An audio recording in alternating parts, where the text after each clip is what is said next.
Hola, muy buenas noches, bienvenidos a Classics, al programa Classics de 13 Televisión, que hoy se honra en presentar una de las grandes películas que se han filmado en España, como es Campanadas a Medianoche, la película que Orson Welles por fin pudo realizar, que era un sueño que había acariciado durante toda su vida, coger una especie de refundición de los textos de Shakespeare, Enrique IV, Enrique V, Falstaff, las alegres comadres de Windsor, y hacer con todo ello una especie de maravilla, y que encontró ayuda en España. Bueno, él dice que fue poca ayuda, pero bueno, aquí aportaron unos dineros importantes de la época, tanto Escalona como Bret Field, que era Emiliano Piedra, y luego tuvo otra ayuda, el príncipe Tasca, etcétera, pero es una película irrepetible de verdad, porque se hizo de tal manera, bueno,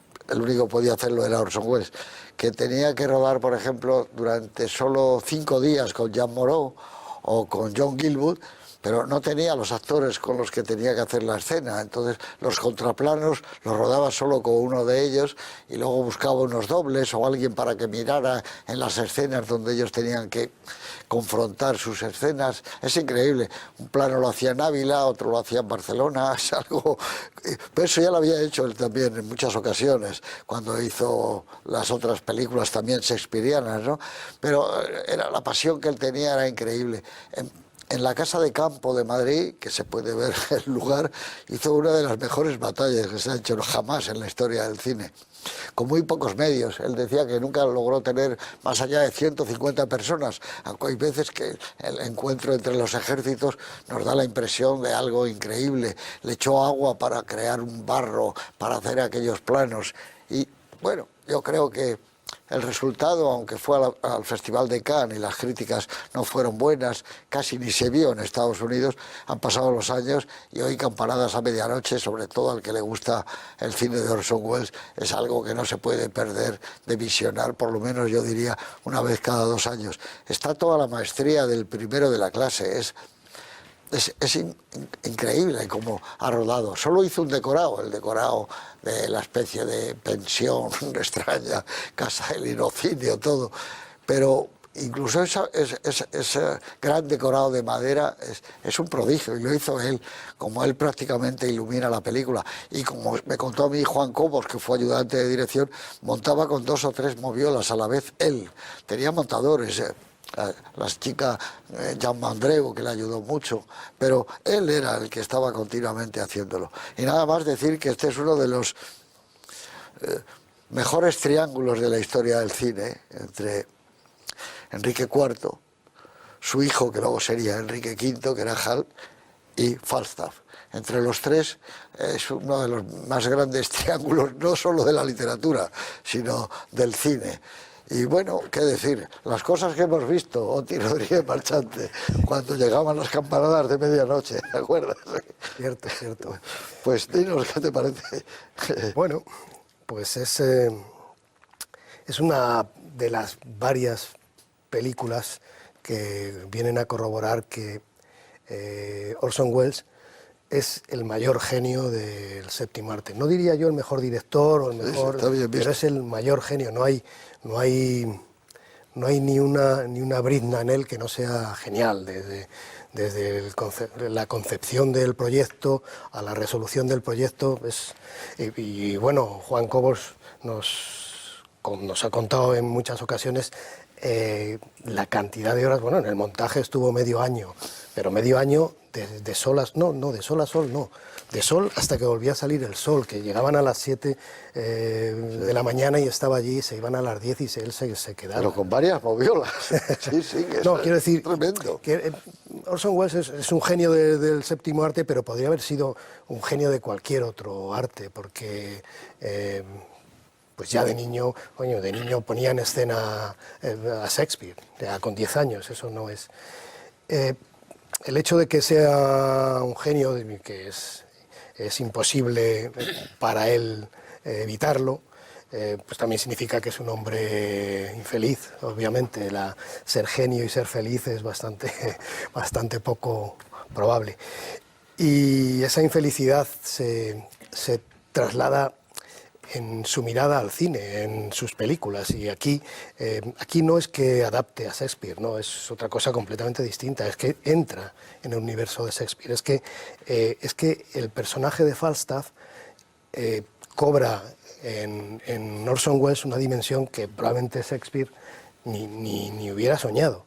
Ni Verdi, ni la ópera que se ha encargado de este personaje tan peculiar ha sido capaz de extraerle lo que les trae Orson Welles aquí, que a mí me parece lo mejor de la película es la capacidad de producir emociones que tiene este personaje tan contradictorio, que es lo máximo de la alegría y en el fondo también lo máximo de la tristeza. Yo creo que tiene mucho que ver Falstaff con Orson Welles o Orson Welles con Falstaff. Y me da la impresión, viendo la película, porque de las peripecias del rodaje pues se han escrito libros y libros, pero viendo la película me da la impresión de que es la película más querida para Orson Welles. Más personal, sí. ¿Verdad? Moisés, muy buenas noches. Buenas noches. Dinos algo de tu experiencia viendo a Welles. Encantado de estar de nuevo aquí con vosotros, aprendiendo de cine en este Classic. Sí, que lo digas tú, que diriges un programa de cine en televisión española, está muy bien, nos lo creemos. Porque bebí de tu enseñanza. Bueno, pues eso, cuando de joven empiezas a ver en las listas siempre la mejor película de la historia para todos los críticos es Ciudadano Kane, y te preocupas de saber quién es ese joven genio que crea esa posibilidad de que de todas las películas que puedes ver la primera sea esa, entiendes por qué, lo que decía Oti, porque es un genio en todos los sentidos, cómo revoluciona el mundo del cine. Y en esta película yo creo que se ve, él decía que era la película la que él más quería, porque yo creo que ahí está toda la esencia de Orson Welles. Ahí están sus ambiciones, ¿no? Esa ambición de descubrir las miserias del hombre, la infelicidad, el poder, y decía, esa terrible criatura que es el gran hombre de poder por el príncipe Hal. Todo eso está allí. Él juega para hacer unos encuadres imposibles, un montaje vertiginoso, como decía José Luis, la batalla de Shrewsbury, que ha inspirado luego desde Braveheart, Enrique V de Kenneth Branagh, la batalla de Agincourt es esa batalla. Todo el mundo bebe de Orson Welles, hasta en el cine bélico, el salvar al soldado Ryan. Y luego tiene esa capacidad como decía también Oti, ¿no?, de coger unos textos tan completos como los de Shakespeare, fundirlos en una batidora y que le salga magia, que es lo que escuchamos, porque cuántas veces hemos escuchado la historia de Falstaff, pero verla y escucharla en boca de Orson Welles adquiere otra dimensión. Y además no pierdes el hilo. Y encima da humanidad a unos personajes que vemos durante toda la película. Él empatiza con los más pobres. De nuevo el cine en pos de los desheredados, de los maltratados, ¿no?, que están ahí. Esos personajes secundarios están llenos de humanidad. Y empatiza el espectador con ellos. Yo creo que es una de las grandes joyas del cine y que recomendaría que viera cualquier joven que quiera aprender de cine. Estoy de acuerdo contigo. Señor Pruneda, don José Antonio Pruneda, muy buenas. De todos los que estamos aquí, de mucha gente que nos estará viendo, eres el único que ha tenido el privilegio de estar con Orson Welles y hacerle con Juan Cobos una entrevista legendaria que luego reprodujo Cahiers de Cinema y medio mundo del cine. ¿Cómo era de cercano? ¿Todavía no había hecho campanadas cuando hicisteis vosotros la entrevista? Vamos a ver, la entrevista a nivel anecdótico la hicimos efectivamente Juan, Miguel Rubio y yo. El día de su cumpleaños, ¿no? Justamente, eso nos lo dijo él, porque no lo sabíamos. Es decir, sabíamos que Welles estaba en Madrid, hicimos varios intentos de localizarle, llamando a hoteles y demás, y realmente la que le localizó y nos hizo el trabajo previo, pues fue mi abuela, porque Welles tenía una casa alquilada en Ciudad Portahierro, casi enfrente de donde vivía mi abuela. La casa era estaba en alquiler, la dueña era una amiga de mi abuela, y en ese sentido, pues un día comiendo en esa época dijo, por cierto, está Orson Welles aquí viviendo en casa de fulanita. Pues en ese momento se abrió el panorama, ya llamamos, tuvimos la primera reunión, y al final de la reunión nos dijo: pues me alegra mucho de esta entrevista y lo considero un regalo porque hoy es mi cumpleaños. Bueno, la entrevista duró prácticamente un montón de días. No solamente fue mayo, incluso parte de junio, porque no se podía celebrar todos los días, dependía del trabajo. Él estaba en aquel momento inmerso en la preparación de Campanadas a medianoche, y entonces, es más, cuando se publicó en Film Ideal, me parece que en el número del 15 de agosto del 64, pues la ilustración de la entrevista, que no hubo fotos, no había móviles como ahora y esas cosas, pues la ilustración fue todos los dibujos que había hecho el propio Welles de los personajes, digamos, de la película. Y eso fue el principio. Yo tengo esa entrevista, que es legendaria, es todo un número entero sí, fue hablando un número completo. Todo. Es la primera vez que se habló de Ciudadano Kane de verdad en España. La portada concretamente fue un dibujo del decorado que tú has mencionado antes. Eso sí me acuerdo. Bueno, y la han reproducido en todo el mundo, esa entrevista. Bueno, fue un no sé cómo explicarlo, fue una empatía mutua casi inmediata. De hecho, Juan continuó, cuando ya habíamos terminado y muchos días, continuó viéndole y demás. Bueno, y le llevó de ayudante de director. Y al final acabó trabajando con él, ¿no?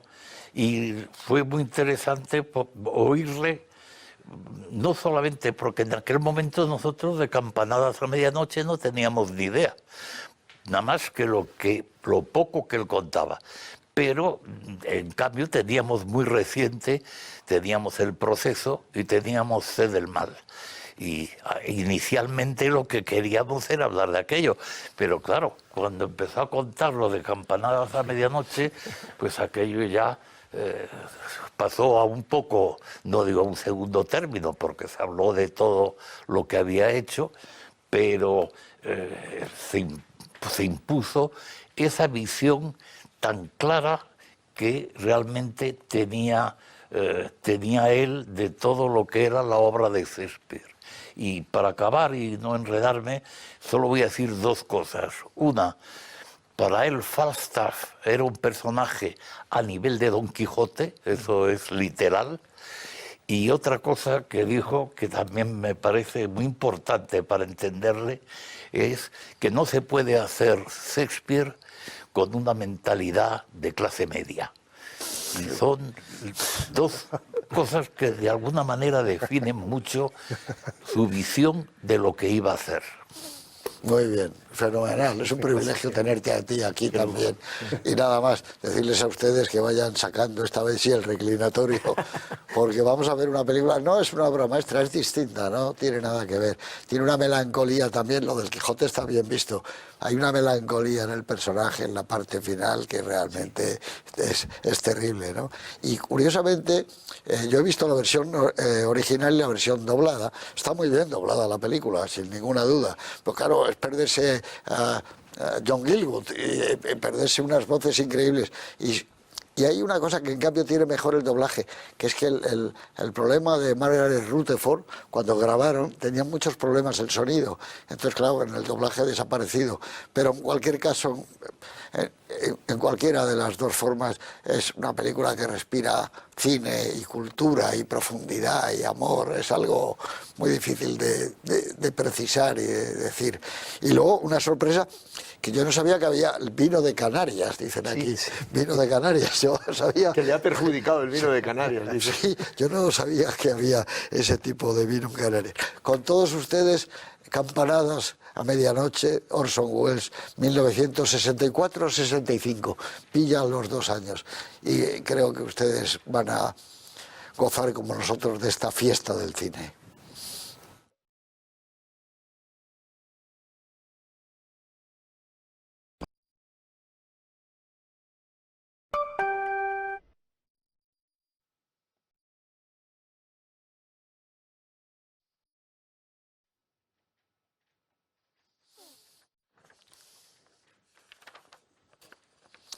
Aquí estamos, de regreso, iba a decir, del mundo de Shakespeare y de España, porque toda la película está rodada en territorio español.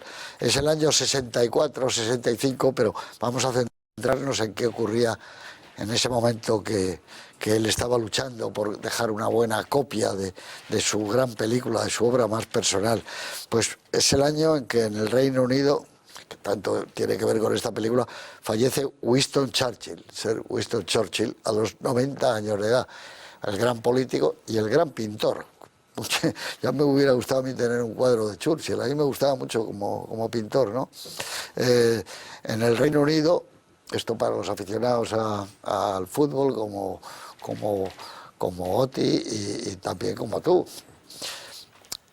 Stanley Matthews, Sir Stanley Matthews, juega su último partido de fútbol en Primera División a la edad récord de 50 años y 5 días. Aguantó mucho. Sí, tiene mucho mérito. Fue, lo único malo para nosotros es que le quitó, fue el primer Balón de Oro, se lo quitó a Alfredo Di Stéfano, se lo dieron a él como homenaje a los 46 años que llevaba jugando al fútbol, ¿no? Pero en fin, el cantante y actor y empresario Frank Sinatra es también noticia porque cumple 50 años de edad. Curiosamente, sí, ya era un genio tremendo. Hay algunas fotos de él con Orson Welles en muchos lugares, ¿no? Se prohíbe la publicidad en Estados Unidos y en el Reino Unido de cigarrillos. Ya no hay, se anticipan bastante, ¿no? Bueno, y luego los Beatles visitan a Elvis Presley en su mansión en Graceland, que es algo increíble, ¿no? El Festival de Cannes es el año que gana Richard Lester y el año que va a Campanadas a Medianoche, y la gana con una película que fue muy famosa en su momento, The Knack, o Cómo conseguirlo, que se llamaba Richard Lester, aquella película. Pero claro, visto ahora, es que estuviera esa película de... Le dieron un premio por el 20 aniversario del Festival de Cannes, para que quiera. Y también a técnico también. Sí.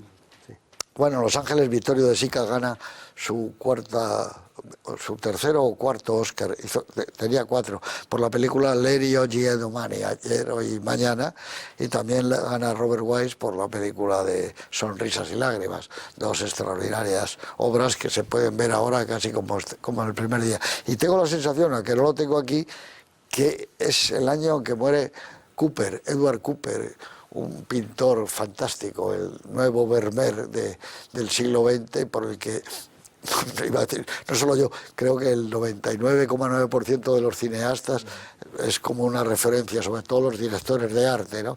Y está lleno el cine desde los años 70, incluso antes, de referencias a Hopper. Entre otras, Perdición de Billy Wilder tiene mucho que ver con esos cuadros desolados de Hopper, esas gasolineras, esos granjeros sin fe, esas habitaciones de hoteles con mujeres aburridas, o viajantes con unas maletas haciendo solitarios, o esa acomodadora del cine de Nueva York que cada vez se parece más, me parece a mí, a Jessica Chastain, o Los halcones en la noche, que cuidado que ha inspirado planos, esos tipos en aquella cafetería vacía en Nueva York, los 3 tipos desolados. Así que nada, bueno, pues vamos a irnos con Orson, y que, por cierto, quería mucho a España, ¿eh?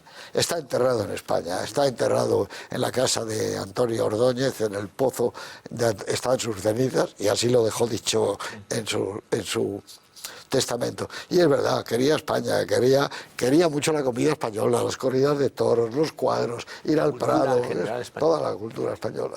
Y bueno, y menos mal que esta película logró terminarla, porque lo que es esta película, pero hay algunos planos, él dice, me falta nieve, él quería más nieve para algunos se lo había quitado David Lean con Doctor Zivago, tenía monopolizado todos los copos de nieve. Pero qué maravilla las murallas de Ávila, hay planos increíbles, ¿no? Puff, es sensacional, ¿no? Y ese gordito corriendo continuamente como una bola, qué ternura, cuando al final él le dice, esto lo ha dicho, pero él ahora me llama a mí luego y me va a decir que estoy con él.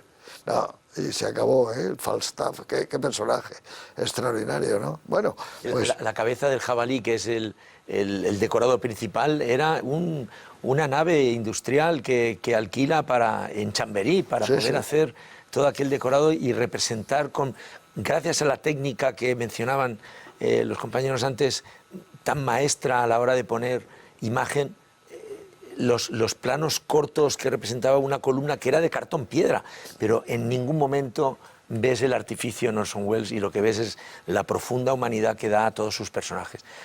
Yo creo que los personajes de esta película tienen todos una película al margen, ¿no? Sí. Pistol, cuando aparece, es un hombre que es jovial, esa traición que hay, ese círculo que decías, José, de ese triángulo que hay entre el rey, Falstaff y el príncipe, eso es magia si está bien hecho.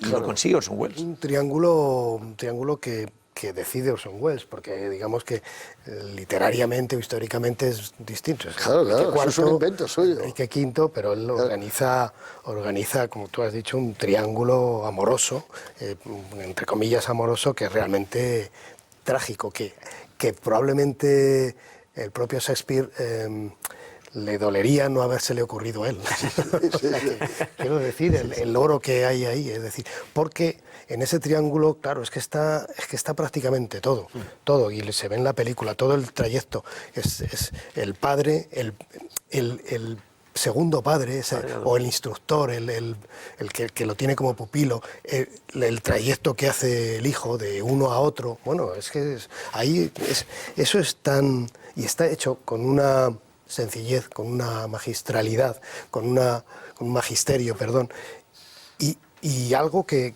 tiene, probablemente no las dosis que quería o que hubiera querido Orson Welles, de sentido del humor. Yo creo que se le quedó un poco corta, y él probablemente pretendía que, digo yo, no tengo ni idea, pero que me da la impresión de que tuviera una poca más gracia, que creo que quizá en su inglés original y esto quizá la tenga, esa malicia, gracia, malicia. Es posible, claro. Y aquí, bueno, se le queda una película muy seria, sobre todo de...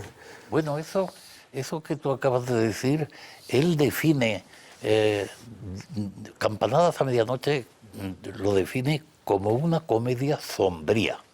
Sí. Y esa es una idea que la tuvo, digamos, desde el primer momento. Y de hecho, estos personajes tan maravillosos, digamos, los triángulo principal, pero siempre hay esos personajes, digamos, pegados a ellos, que son un poco la otra cara de la moneda. Es como el Yago, en cierta manera, de Otelo, que aquí es el Worcester respecto al Hall, digamos, príncipe de Gales, el enemigo del rey. O incluso el príncipe tiene a un personaje dudoso, que es el Poins, que no sabes, que en el fondo es el que planea alguna de las maldades que se ven en la película, es el que se le ocurre el robar el dinero de la bolsa de Falstaff, o organizar el robo del bosque a los peregrinos que van a Canterbury y demás. O sea que siempre hay esos personajes negativos, digamos, que son los que inspiran una cierta maldad. Lo mismo que Falstaff tiene a ese mentor que es el maese Sallow, que es el que le deja el dinero y sabiendo posiblemente las pocas posibilidades de recuperarlo, ¿no? Sí, pero es lo que tú dices. Es como divertida, pero con una cierta amargura, es decir, claro, ese es el tema, incluso las correrías, porque él se lo pasa muy bien con Falstaff y le toma el pelo, bueno, es ese amigo que no quieren los padres que tengas, ¿no? Y el padre es la severidad de John Gielgud, Enrique IV, qué momento cuando está en la cama, es increíble ese momento, cuando está en la cama el rey, ¿no? Y que dices, ha acabado, ¿no? Y de repente con una energía enorme, ¡pum!, se vuelve a levantar. Y de alguna manera la traición que hace Hal a Falstaff es una traición. Porque a este hombre le acaba con él. Es de los mejores momentos de actuación de Orson Welles. La decepción, el momento de la decepción, esos planos que tiene Orson Welles. Silencio, escuchando cómo... Silencio, esa iluminación es impresionante. Impresionante.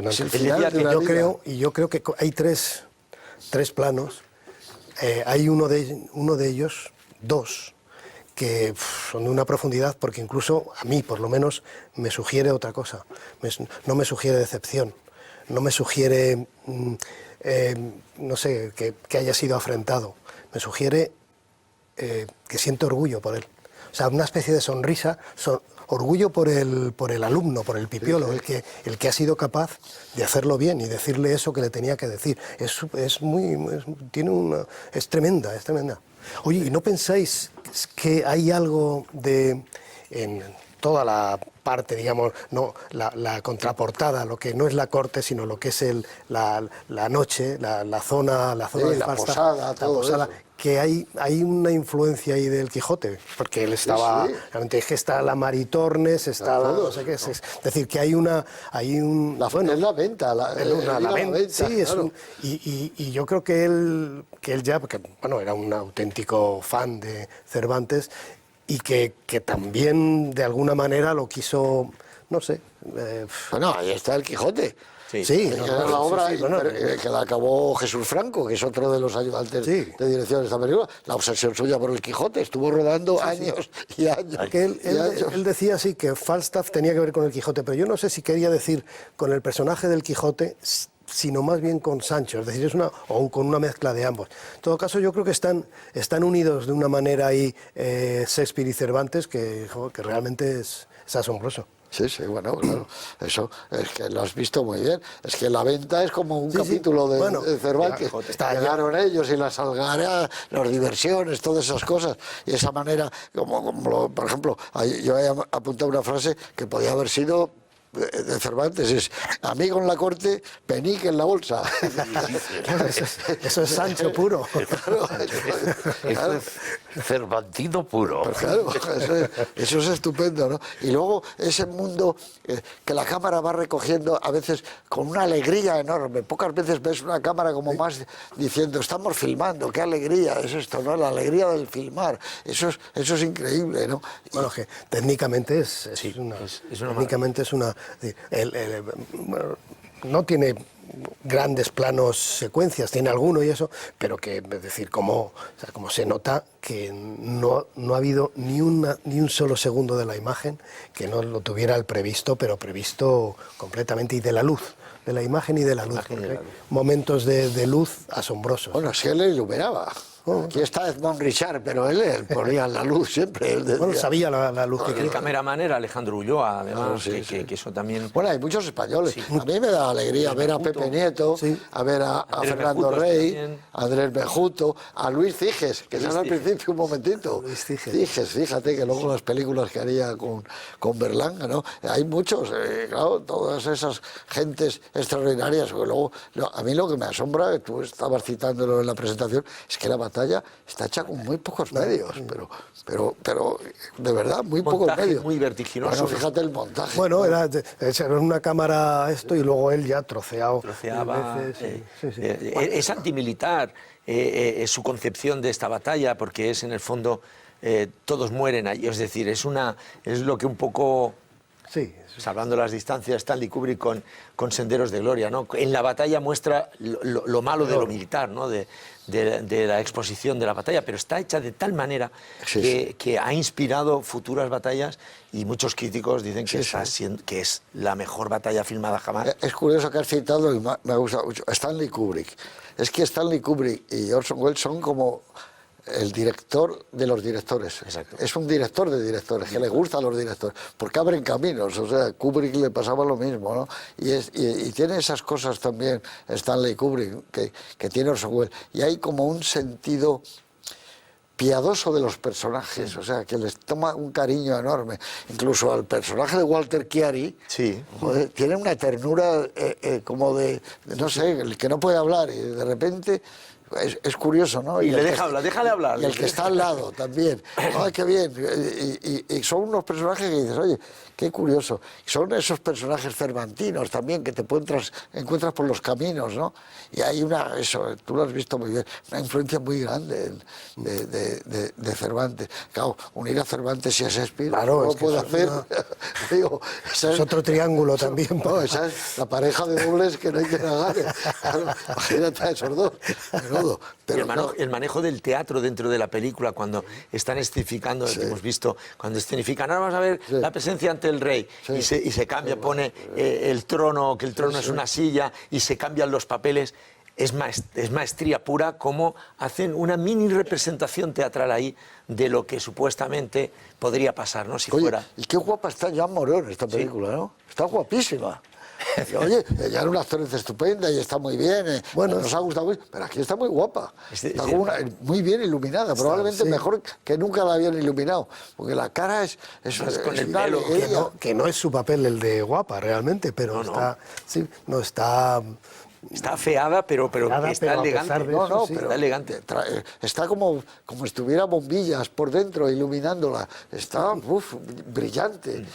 Bueno, todos están muy bien, todos los actores. Kate Buster está muy bien, ¿no? Igual, y él está estupendo, Orson Welles. Él es el papel que él dice que está más satisfecho. Hombre, yo creo que está más que bien, porque es que realmente entiende al personaje, entiende lo que quiere decir de él, y el actor lo hace. O sea, que es...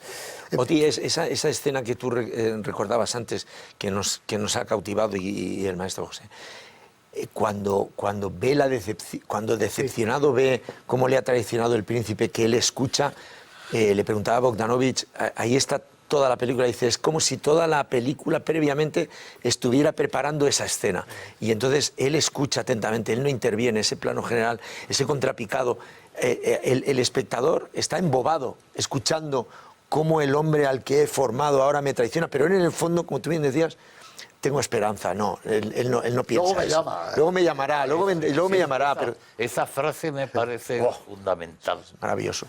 Pero hay en esa composición, que yo es que, vamos, es con muchísimo lo que más me gusta de la película, que es el personaje del rey ya en un contrapicado, es decir, alto. Tiene el poder. Y el personaje es dominando, claro, está rodado y hay así. tres planos cortos de él en los cuales dice cosas contradictorias. Quiere decir, es un personaje tan humano, pero además creo que quiere decirlas. O sea, quiere decir, no me puedes estar haciendo esto. Es primero la sorpresa, es decir, no me puedes estar haciendo esto. Luego la decepción de decir, esto es lo peor que se le puede hacer a un amigo. Y luego el orgullo, no sé cómo decir, sentirte orgulloso por él. Porque te he enseñado bien. Exacto, esa es la... O sea, te he enseñado lo mejor que sabía y lo has aprendido. Eso. Y hay una cosa que no sé si estaréis de acuerdo vosotros, es la película donde yo veo a Orson Welles más cerca que nunca de John Ford. Tiene mucho que ver con John Ford. Antes habéis mencionado dos cosas. Cuando hacíamos en su momento una entrevista a estos directores que en aquella época rodaban en España, yo recuerdo, porque el año 64 es el año donde hay entrevistas con Anthony Mann, con Richard Fraser, con Henry Hathaway y demás. Siempre acababas preguntándole por otros directores, ¿no? A Welles no hubo que preguntarle, porque él dijo prácticamente que todo el cine que sabía lo había aprendido viendo 30 veces La Diligencia.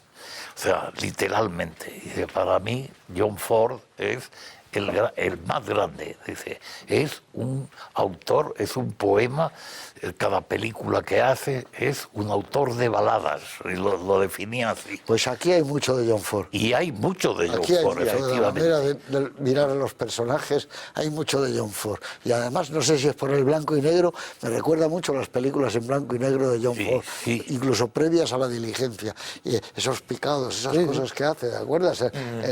Y luego hay una cosa, perdona, curiosa, que en el momento cuando todavía hablamos con él, que no se había rodado absolutamente nada, él tenía un empeño muy grande en rodarla en color.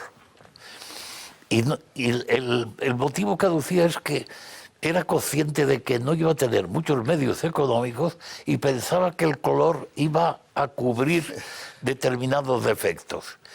Y sin embargo, al mismo tiempo el gran maestro que tiene Wells en plan de fotografía es Greg Toland. Y de hecho yo creo que las fotografías de Toland y esta película tienen bastante que ver, vamos. El manejo de la luz. Él decía que el color iba muy bien para el cameraman, pero destrozaba al actor.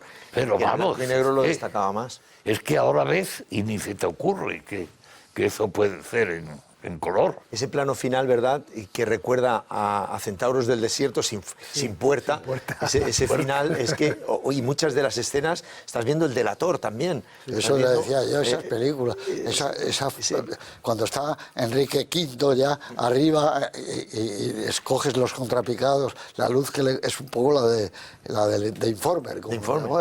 Es un poco eso. Pero aparte de esa cosa formal, hay como una cosa espiritual fordiana que tiene toda la película. El espíritu fordiano. Sí, bueno, eso lo tienen muchas películas de John Ford, ¿no? Esa especie, el cariño por los personajes queribles. Claro, eso, el cariño por los personajes. Que no tanto se los tenga Ford, sino que los tengas tú como espectador, es decir, que te sean queribles a tu mirada. Es así, porque todos los personajes, bueno, todos y la melancolía, ¿no? Pero la melancolía que está siempre presente en John Ford, esas historias de amor perdidas, ¿no?, que nunca se han logrado cerrar, y esta película es de una tristeza terrible al final, ¿no? Es algo terrible, ¿no? Ese final, pues dices, es que en Centauro se va solo este hombre sin hogar, el hogar es el desierto, John Wayne no se sabe, es un hombre sin nada, sin familia y sin nada, y aquí este hombre como queda derruido, joder, pero como dices tú, que eso también dice, pero como dices, el deber cumplido, ahí he puesto un rey, a ver quién va a ser el mejor, porque yo le he enseñado. No, y no solo un rey y tal, es que bueno, históricamente luego Enrique V fue uno de los mejores reyes de Inglaterra, o sea que quiero decir que Enrique V fue un... Y está también explicado, sin explicarlo groseramente, todo ese trasvase de corona de un rey como Enrique IV que la había usurpado.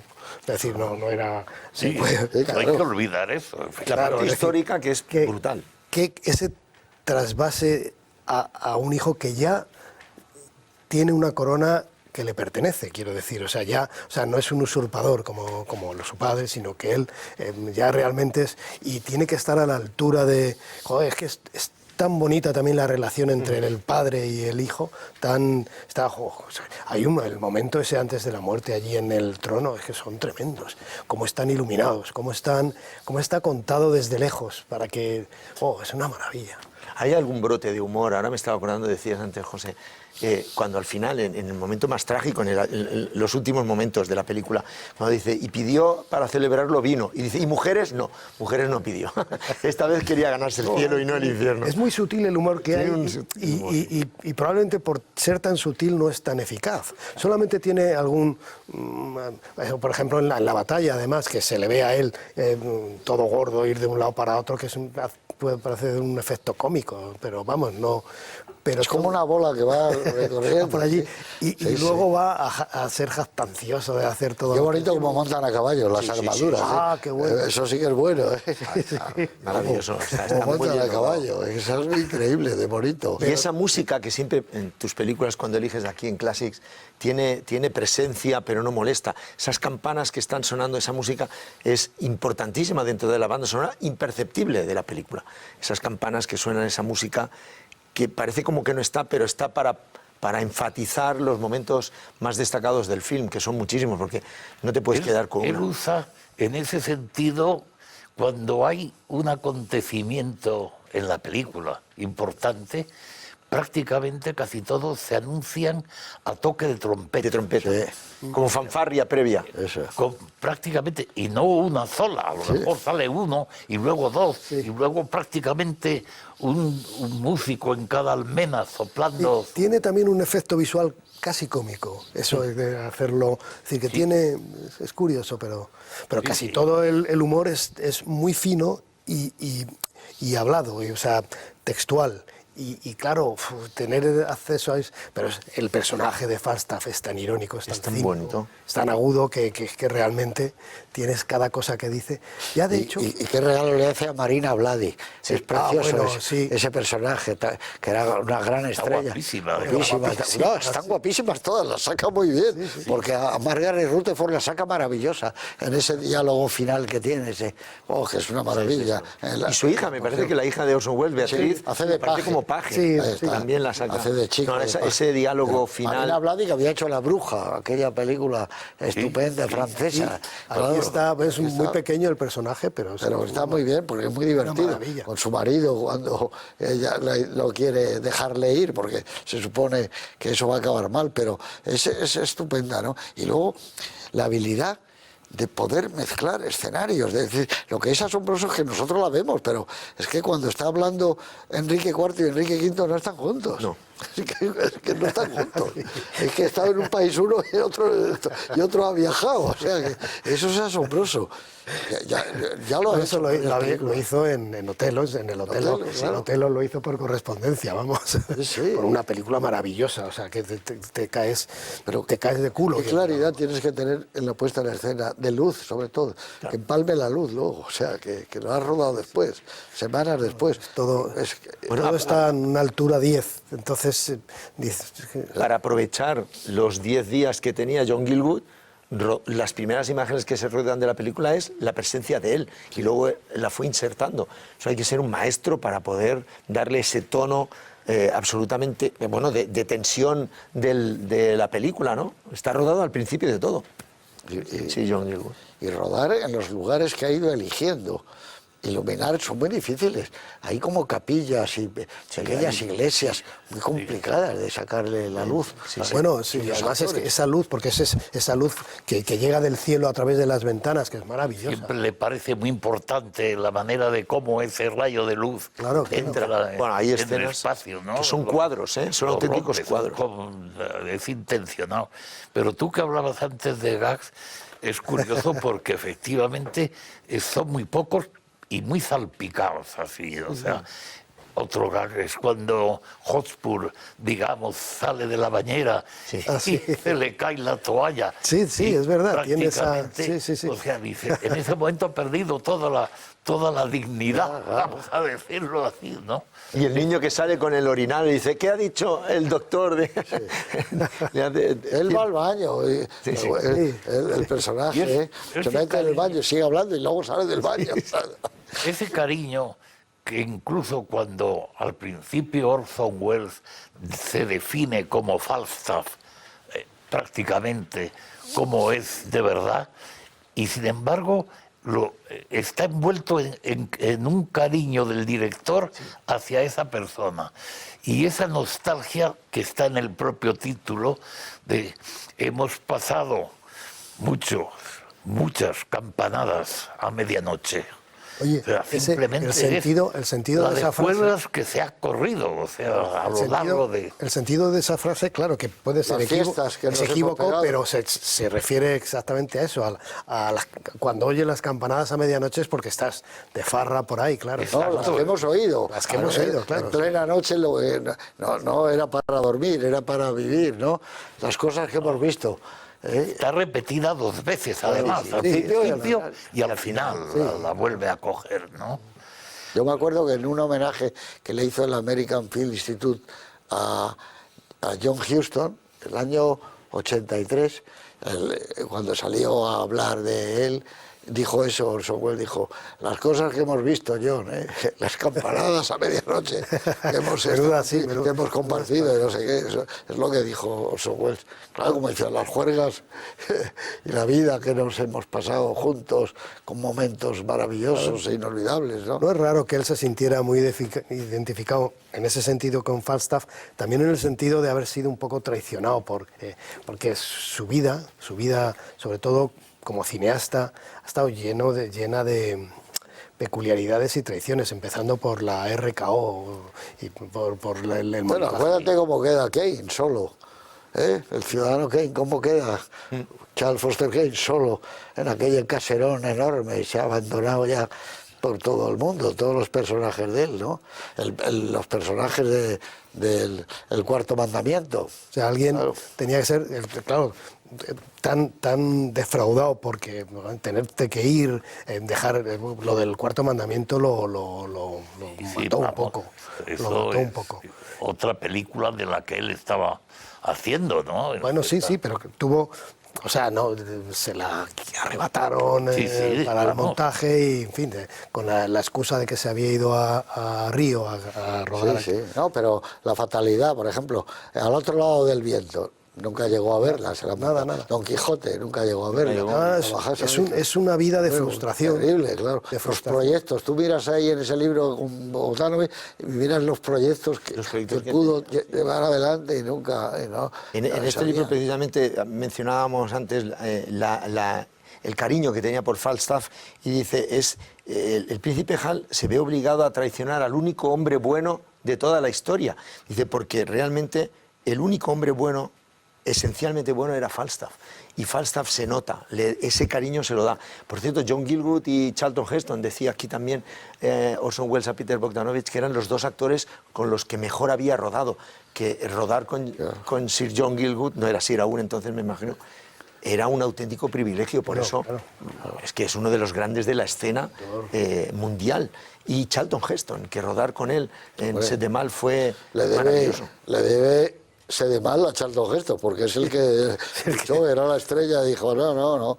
Y bueno, y aquí, como decías tú antes, hay que darle las palmas necesarias a Harry Salman, que hacía James Bond, Salman y Broccoli, y es el que hace que la película termine y que le da las últimas monedas para que las ponga en la producción. O sea que es curioso, ¿no? Luego encontró gente por todos los bandos, que él se sentía muy triste. Hay momentos en... Sí, como cineasta, digamos, es una vida muy dura. O sea, ha peleado cada película que pudo hacer, ¿eh? O sea, no... En países que no eran los suyos. Y además, exactamente, fuera de su territorio. Claro. Y luego era un bon vivant, eso es evidente que era un bon vivant, y aprovechaba lo bueno que le daba la vida, lo aprovechaba, pero realmente ha sido un salmón, ha ido contracorriente. Es que llegó muy joven a la cima.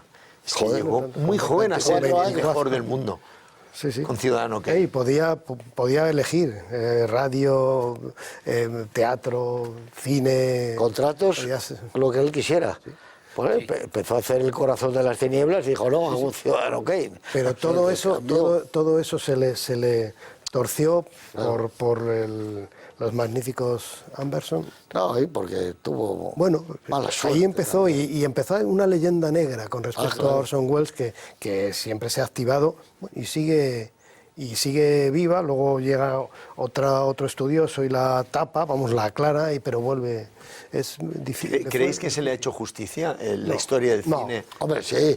O Hollywood Desde el 62 hasta el 2012 ha sido considerada una de sus obras la mejor de la historia del cine, o sea, que cambió el cine, esa obra barroca como Ciudadano Kane, que esta también lo es, pero bueno, en todos los aspectos deslumbró a todo el mundo, dijo, nadie había hecho este tipo, claro, ayudado, como dices tú, por Greg Toland, poner techos arriba, cambiar... Hacer surcos en el suelo para poder...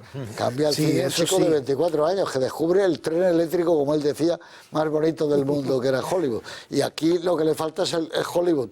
En Hollywood, con todos los medios a su alcance, imagínate qué película hubiera hecho, claro, teniendo todo el dinero del mundo, no tener que decir, tengo que hacer planos de espalda de uno para que parezca John Gielgud. Joder, claro, es que eso es tremendo, ¿no? No, a ver, hombre, yo creo que en ese aspecto, aunque no era una superproducción, Set de Mal es una magnífica película.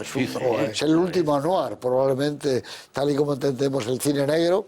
La secuencia, el plano secuencia es manual en cualquier escuela de cine. El plano secuencia inicial del arranque. Sí, hay cosas que a Orson Welles no le puede quitar. No se lo van a quitar ya nadie. Rosebud. Ahora, no se lo va a quitar, pero... Que muere haciendo anuncios de vinos. Bueno. Muere, tomen vino tal, no sé qué, no sé cuánto. ¿Cuántas películas ha tenido que hacer? Claro. ¿Cuántas películas ha de tenido Rey que hacer? Tártaro, de Visir, Malvajo... Para subsistir. Personajes de Malvajo. A eso me refiero en el hecho de que, joder... vamos a suponer que no fuera el mejor director de la historia del cine, del arte del cinematográfico, que es, o sea, pues, pero sí que es difícil no calificarle como el gran genio, o sea, un gran genio de esto, es decir, un gran inventor, arriesgador de todo. Un Leonardo da Vinci del sí. cine. Y que, en fin, que se le ha tratado mal, mal. Menos en España se le ha tratado estupendamente y eso está bien, hombre. Estaba muy involucrado con España. Él estaba tan encantado con... Con su puro, el nodo, para mí el nodo, aparte del nodo, aparte era Van Gogh, y era Hemingway, y era él con su puro y sonriente siempre. Bueno, dime, elige un momento de esta película, ¿cuál te encantaría? Hombre, mi momento favorito, creo que lo he dicho, es ese.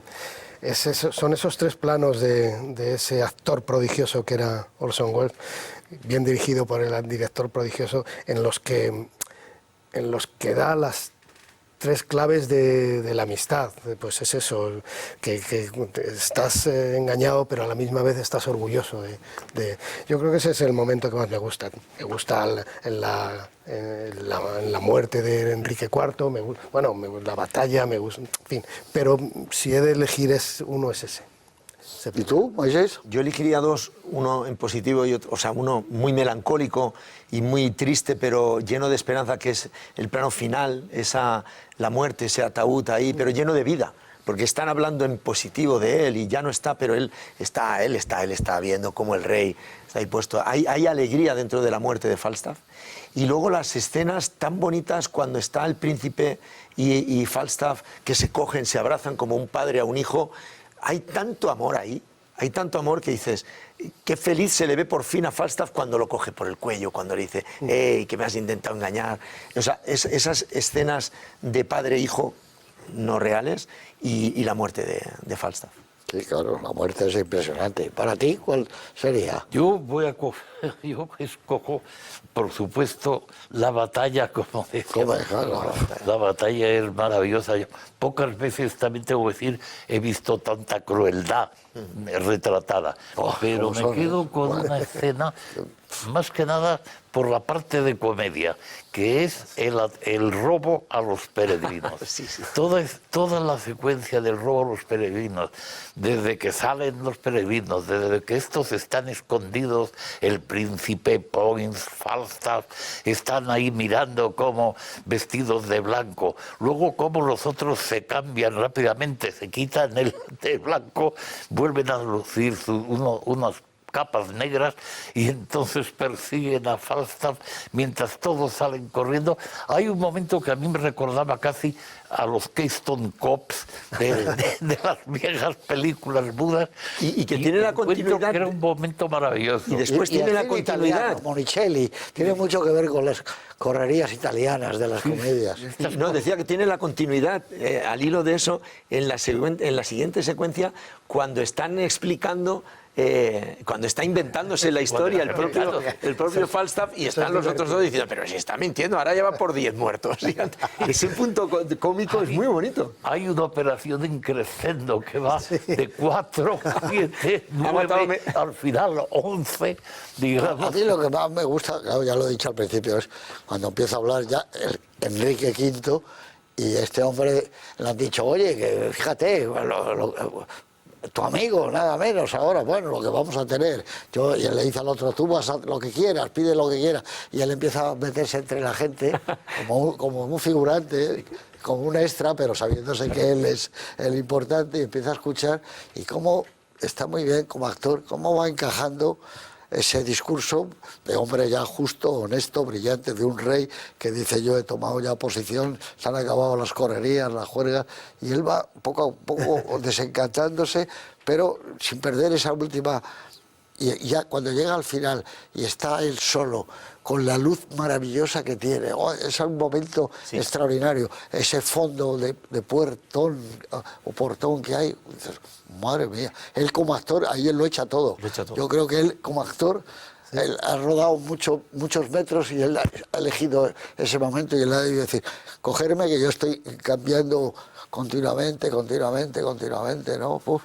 Porque Es estupendo ese momento. Claro, también es verdad cuando dicen, no, acordaos el final de la película de Kazan, de Zapata, cuando dicen, no se ha muerto, empiezan a decir, ¿qué va? Eso es lo que quieren que creamos. No, es mentira, ver el caballo, no, aquí es un poco igual, no, ya me llamará, es que no... Pero es extraordinario él como actor. A mí es de las veces que me ha conmovido él como actor, conmovido. Joder, qué pena. Está lleno de ternura su personaje. Porque está metiéndolo todo, no solo el argumento de la película. Dice, joder, soy yo maquillado, vestido, con una nariz que no es la mía, lo que es el mundo del cine, soy un actor, pero... Joder, y estoy aquí rodando en España y pues, qué horror. Y no tengo, hay como todo metido, sí. Es un libro abierto la cara de él, de lo que ha sido su carrera, el cine, todo. Y la responsabilidad, José y compañeros, de encarnar a uno de los mejores personajes que ha escrito Shakespeare, Joder, claro. que es Falstaff, que no es cualquier cosa. No, claro. Eso, la gran admiración cuando él habla de que en el fondo toda la película quiere que sea Falstaff, tiene que ser visualmente modesto. Eso es una de las cosas. Y lo más importante de la película deben ser los rostros. O sea, él, en ese sentido, es cuando te explicas todos esos planos que hay de la cara de Falstaff o la cara del príncipe, lo que tienen que expresar en cada momento, que vistas las condiciones en que se rodó, es una maravilla, vamos. Sí, claro, es que el Shakespeare in Love es él, el enamorado de Shakespeare es Orson Welles, ¿no?